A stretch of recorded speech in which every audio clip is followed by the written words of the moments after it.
There were 3 sheets covering 3 cars in my parents' driveway that afternoon, and 4 grandchildren standing in the yard waiting to find out which one was theirs. I did that math about 4 seconds slower than everyone else. By the time I caught up, it was already too late to fix my face. One of those 4 kids was mine. 6 days earlier, none of us knew any of this was coming. My sister Kristen had sent a message to the whole family group thread, giddy in a way she only got when she was about to be the center of something. Family graduation celebration. Saturday, 4 p.m., Mom and Dad's house. Come hungry. Big surprise for the grads. 4 grandkids were graduating that year. My son Caleb, Kristen's daughter Ava, my brother Brian's son Logan, and Kristen's older boy Mason, finishing up at the community college. 4 kids. One surprise, Kristen's message promised. I should have felt excited.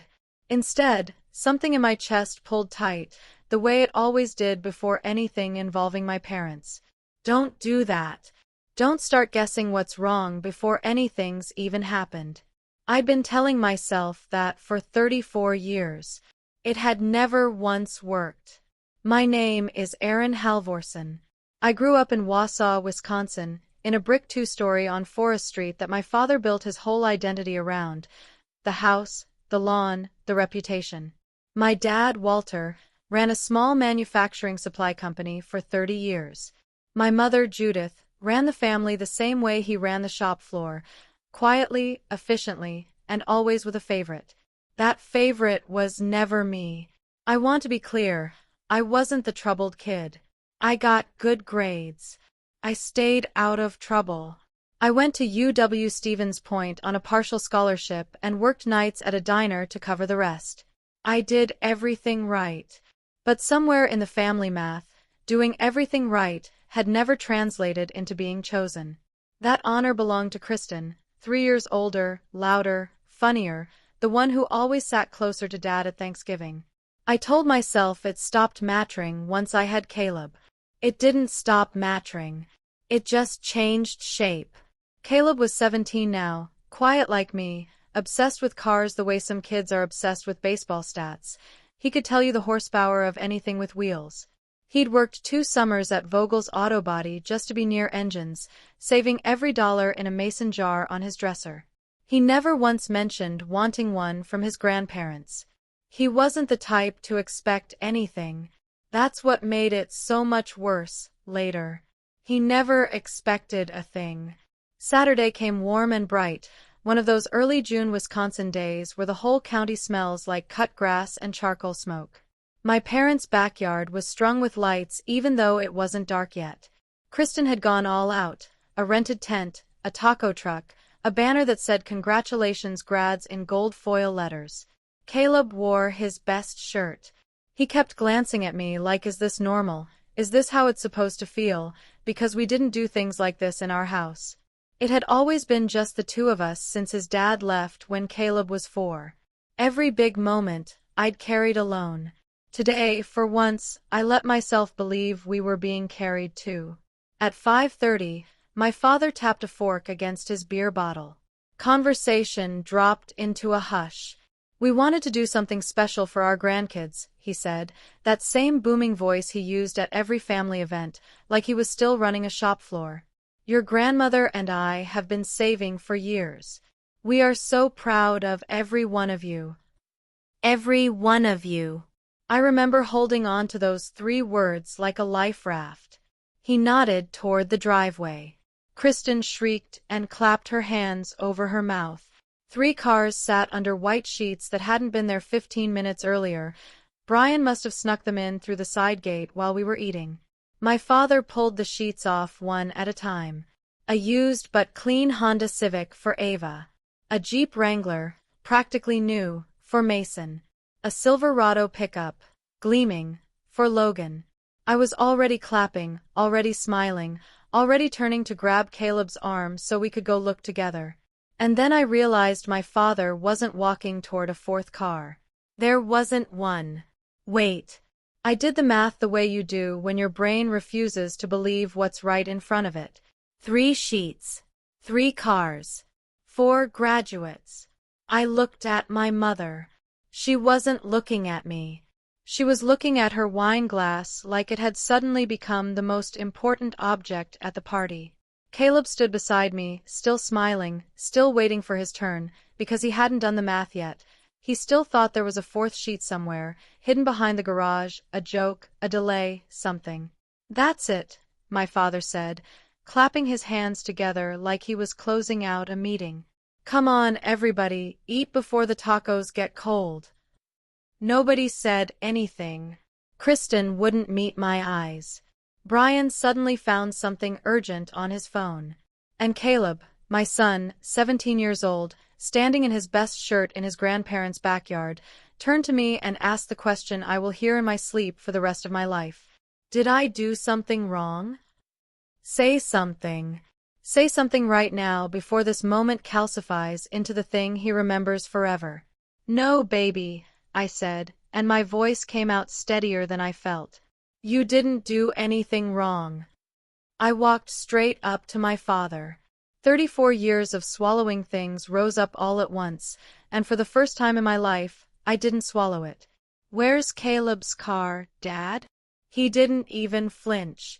That was the part that broke something loose in me. He'd clearly rehearsed this. We'll talk about it later, Erin. Not in front of everybody. No, I said. We'll talk about it right now. My mother finally looked up. Her face wasn't guilty. It was tired, like I was the inconvenience, like I was the one ruining a nice party.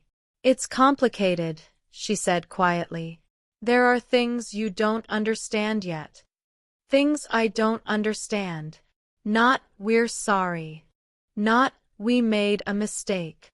Things I don't understand, like I was a child being handled, not a grown woman standing in front of her own humiliated son.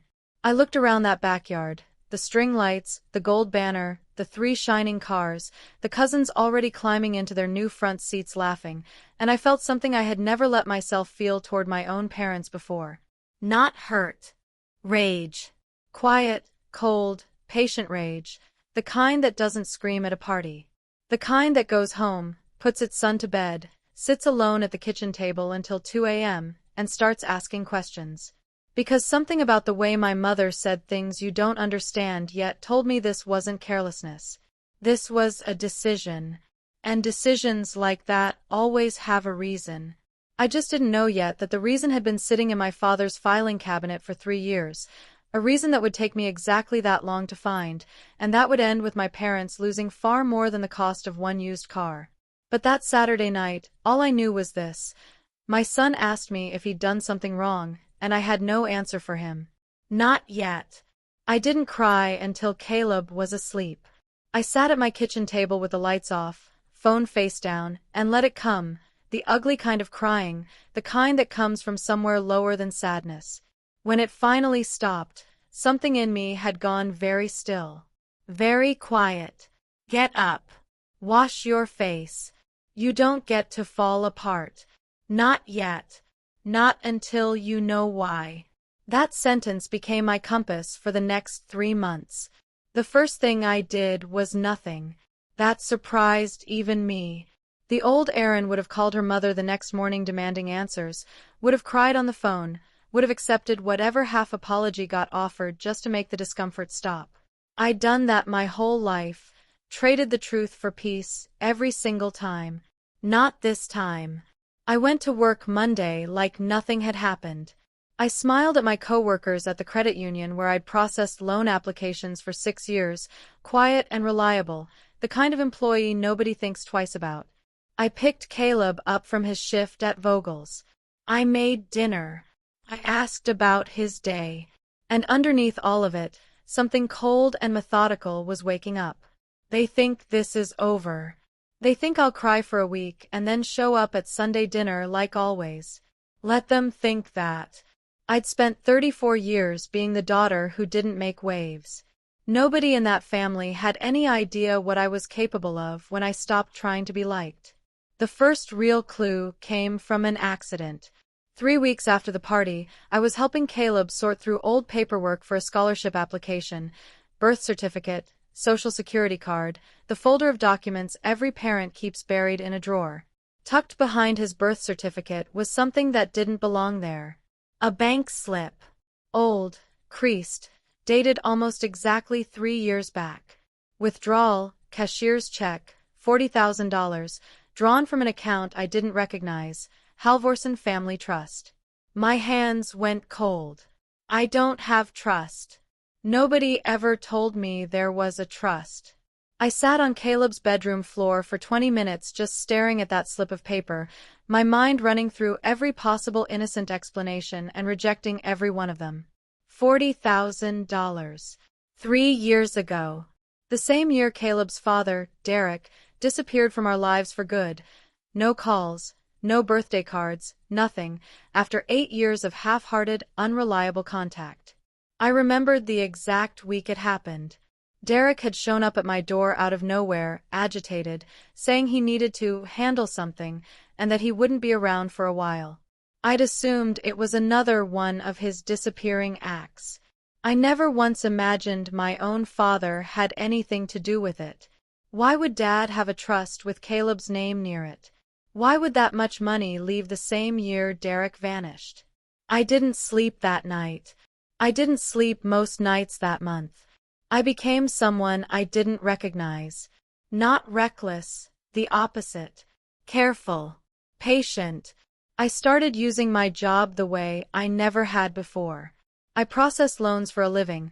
I understood how to read financial paper trails, how family trusts got structured, how cashier's checks moved through small local banks like the one my father had used for 30 years. I made a call to an old coworker who'd moved to a title company. I framed it as research for a client. She didn't ask questions. What I learned took my breath away. The Halvorsen Family Trust had been opened by my father 11 years earlier, the year Caleb was born, with language that specifically named education and transportation expenses for all grandchildren of Walter and Judith Halvorsen upon reaching adulthood.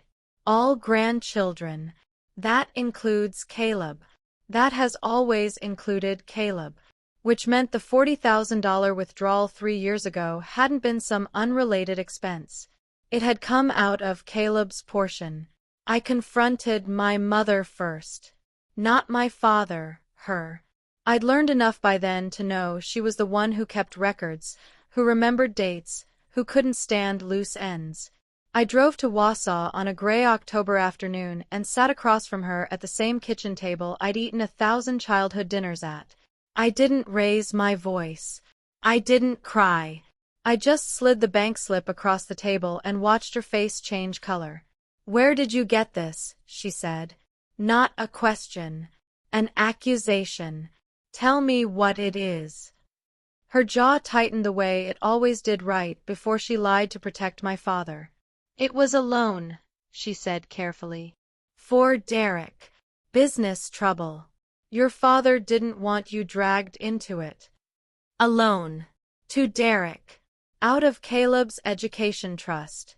Without telling either one of us. Dragged into what, Mom? What did Derek do? Silence stretched long enough that I understood the silence itself was the answer. "Your father handled it," she finally said. "It's done. Derek's gone. Be grateful for that much." Be grateful. Those 2 words did something to me that the missing car at the party never had. That had been a humiliation. This was betrayal, deliberate, calculated, hidden for 3 full years while I struggled every single month to make sure Caleb never went without. I stood up from that table a different person than I'd sat down as. They didn't just skip my son at a party. They spent his future cleaning up their own mess, and then they let me believe it was carelessness. I didn't scream. I didn't confront my father that day. I drove home in complete silence, and somewhere around the county line, the grief finally burned all the way down into something harder. Something usable. If they wanted to play this quiet, I can play quiet better than anyone in that family has ever played anything. Over the following weeks, I built what I started privately calling my case, not out of some fantasy of revenge, but because I needed the truth documented before anyone could rewrite it again. I requested the full trust paperwork through a contact at the bank, citing my status as a named beneficiary's guardian. I tracked down Derek through a mutual friend in Eau Claire and, in a conversation that left my hands shaking for an hour afterward, learned exactly what my father had paid him to disappear over. It wasn't business trouble. It was something Derek had threatened to tell me, something about my father's company, about money that had gone somewhere it shouldn't have for years, hidden in supplier invoices no one but Walter Halvorson ever reviewed. My father didn't pay Derek to protect me. He paid him to protect himself. And he'd used my son's future to do it. By November, I had stopped being the woman who cried alone in a dark kitchen. I had become someone else entirely, someone who smiled at Thanksgiving, who passed the mashed potatoes, who let my father boast about the business to the whole table without a flicker of reaction crossing my face. Let him talk. Let him feel safe. Safe men make mistakes. I had documents now. Bank records. A recorded conversation with Derek he didn't know I'd kept. A copy of the trust language that named my son as an equal beneficiary, and proof that his share had been drained to bury a secret that had nothing to do with him at all. I had one more thing too, a date. My parents' 40th wedding anniversary was 6 weeks away. My mother had already sent the invitations. The whole family would be there. Every aunt, every cousin, every person who had clapped and cheered while my son stood empty-handed in that driveway. They gave 3 cars away in front of everyone. Fine. I'll give the truth away in front of everyone too. For the first time since that Saturday in June, I slept the whole night through. Snow was falling the night of my parents' 40th anniversary party, thick and silent, the kind of Wisconsin snow that makes everything look clean even when it isn't. I stood in the parking lot of the Wausau Country Club for almost 10 minutes before I went in, a manila folder sitting on my passenger seat like it was something alive. You don't have to do this tonight. You could wait. You could still change your mind.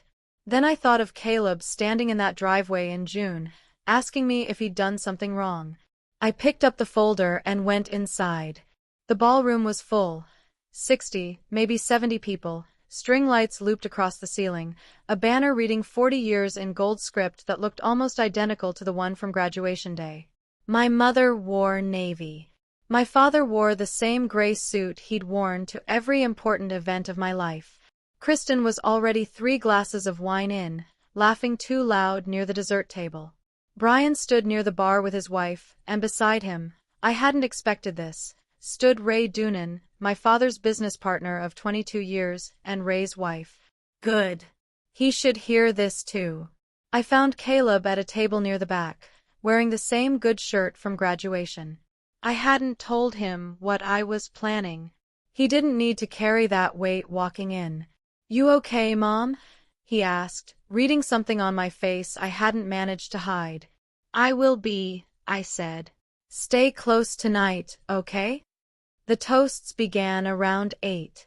Brian went first, warm and forgettable. Kristen went next, teary and dramatic, thanking our parents for always giving everything to this family. I watched my mother's face during that line. She didn't even flinch. 40 years of practice will do that to a person. Then my father stood, tapped his glass the exact same way he had in June, and I felt something in my chest go completely still. 40 years, he said, beaming at the room. Built a company, built a family, and I like to think we did right by every single person in this room. Every single person. I stood up before I'd fully decided to. Not every person, I said. The room didn't go silent all at once.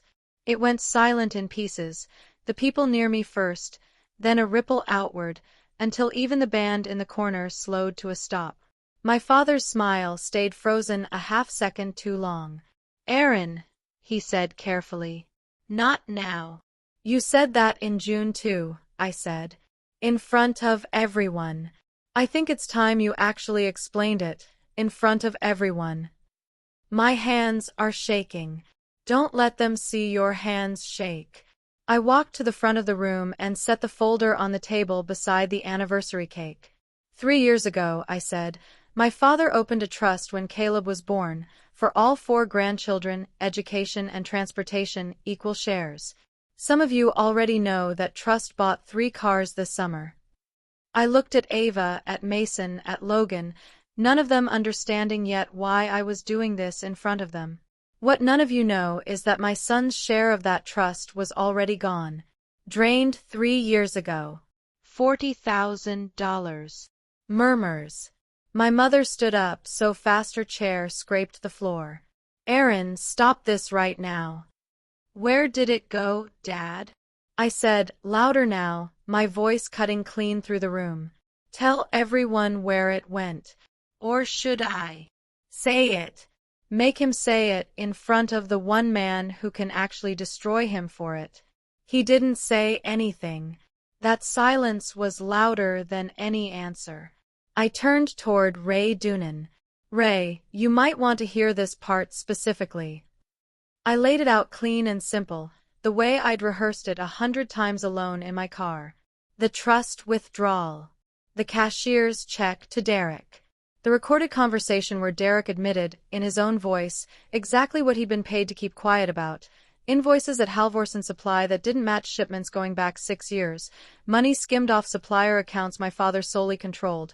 Money that should have gone through the partnership he shared 50-50 with a man now standing 3 feet away from him. This is the part one can't take back. After this, there's no version of the family that looks the way it used to. Ray's face went from confusion to something cold and unreadable. He didn't ask if it was true. 22 years in business with someone teaches you how to read a lie faster than any stranger could.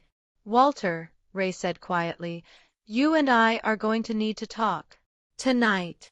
My father's face, the same face that had smiled and clapped and said every one of you in that backyard 6 months earlier, collapsed into something I had genuinely never seen on him before. Fear. My mother tried one last time to salvage it. She's exaggerating, she said, too fast, too loud. This is a family matter, this doesn't need to be. You knew, I said, turning to her, and something in my voice made her stop cold. You sat across from me at that kitchen table in October and told me to be grateful. You knew exactly where that money went, and you let me believe for 3 years it just quietly disappeared. She's not going to apologize. She never has. But she doesn't get to control this room anymore either. Kristen finally spoke. Quiet, stunned. Mom, is this true? My mother didn't answer her either. That was the moment I watched 40 years of careful family image simply stop working. Nobody clapped. Nobody cheered. The banner over their heads still said 40 years, gold and bright and now completely meaningless. What happened after that night unfolded slower than the confrontation itself, but it unfolded completely. Ray brought in an outside auditor within the week. What they found was worse than even Derek's recording had suggested. 6 years of skimmed supplier payments, nearly $300,000 total, funneled through accounts only my father had access to. Ray didn't press criminal charges, not at first. 40 years of partnership bought that much mercy, barely. But he forced a full financial settlement and removed my father from any operational control of the company he'd spent his life building. Walter Halvorsen kept his name on the door and nothing else.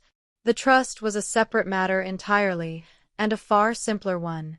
Once the bank saw documentation of an unauthorized withdrawal from a beneficiary's designated share, they moved fast to avoid liability of their own.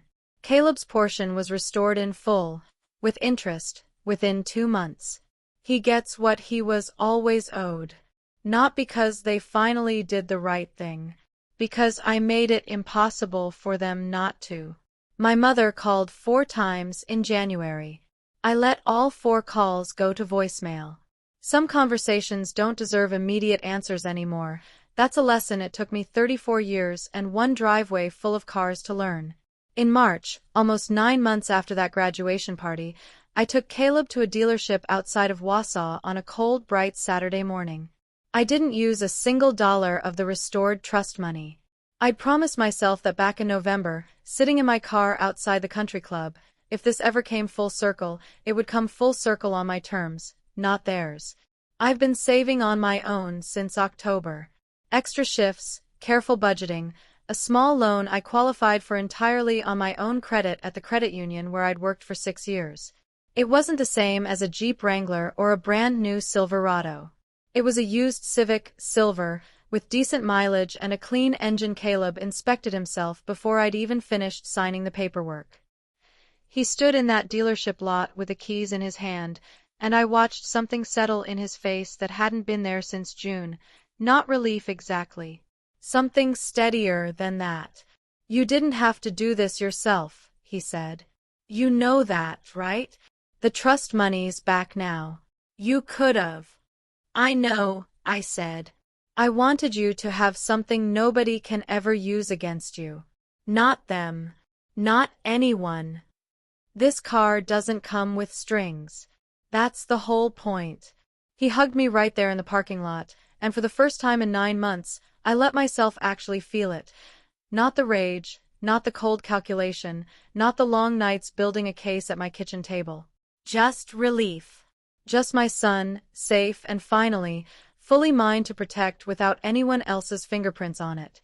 My father's company never fully recovered its reputation in Marathon County. My mother still sends a card every Christmas that I still haven't decided whether to open. Kristen and I talk sometimes now, carefully, rebuilding something neither of us has a name for yet. But every morning, I watch my son take that silver Civic out of our driveway and head off toward a life that's entirely, unquestionably his own. Not a gift, not a consolation, not a trust fund with somebody else's secrets hidden inside it. They spent his future once and thought I'd never find out. I built him a new one, and this time, nobody gets to take it back.